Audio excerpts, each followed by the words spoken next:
Allison from Learning at the Primary Pond. I'm a literacy specialist, and in this video, I'm going to explain how you can make grammar practice fun for your kindergarten, first grade, or second grade students by using digital boom cards. If you haven't subscribed to my channel yet, make sure to do that now, and then also hit the little bell so that you don't miss out on any of the literacy teaching videos that I post. Okay, so the activities that I'm going to be showing you are going to be independent practice activities, things that kids can do on their own, which is great, but you also have to have that initial explicit grammar instruction. Now, schedules are so busy, and I'm curious how much time you have allotted to teach grammar. So let me know in the comments, how often, how many times a week do you teach a grammar lesson, and for how long do you spend every time you teach a lesson? It would be also helpful to know what grade you teach. So I know that schedules vary, but essentially what I like to do is, and we're not talking about kindergarten. Kindergarten's like a little bit different. So we might have like a grammar or language, practice activity that's specific a couple of times a week. With first and second grade, it's more like formal, what you would think of as grammar. But anyway, what I will do is we will work on grammar skills as I'm teaching writing. However, I'll also make time maybe like 3 times a week for a little mini lesson or grammar activity. So not every day, but a couple of times a week.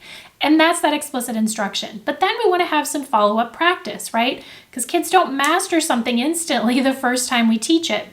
And finding really good quality independent grammar activities, that can be hard to do. And another thing that complicates it is that like some first and second grade students can't read super well yet, and so then it's harder for them to like be able to actually read the activity, to practice the grammar skills. So it can get complicated, but that's why digital practice can be so valuable.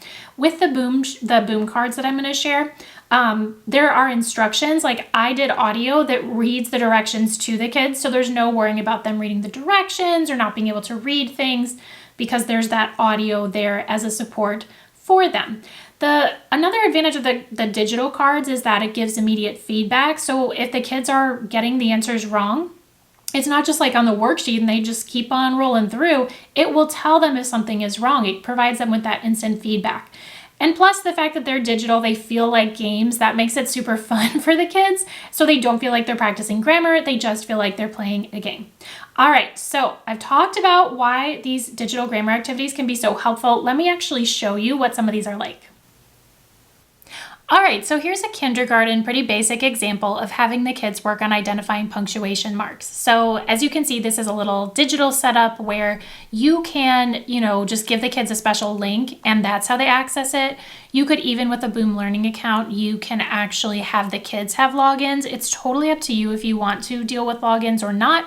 But one nice thing about setting up the logins on Boom Learning is that you can differentiate. But anyway, there are audio directions here and it's my voice telling the kids to look, do like it's like a detective theme to do a search for periods. So they have to select all the periods and then it'll tell them that like they missed one. So that's what I was talking about with the instant feedback, and they don't all look like this. There's different activities where they're looking for different types of punctuation marks and working on different punctuation mark related skills, but the audio directions are there and it gives them instant feedback, and plus they love how it looks like a game.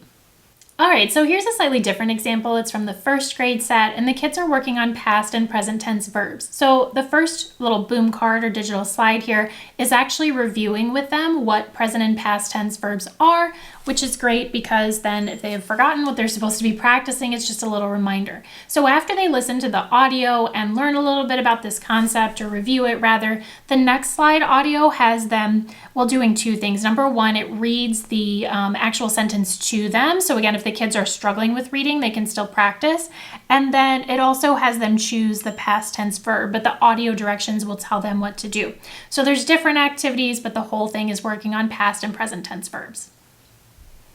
All right, so my last example here is a second grade example, and this is for irregular plural nouns. And the introduction slide just explains what plural nouns are, and it talks about, regular plural nouns and how those are different. And then going forward, the kids are supposed to choose, and there's some other different activities, the correct irregular plural noun form of like the word child. But again, there's audio directions and explanations for all of this.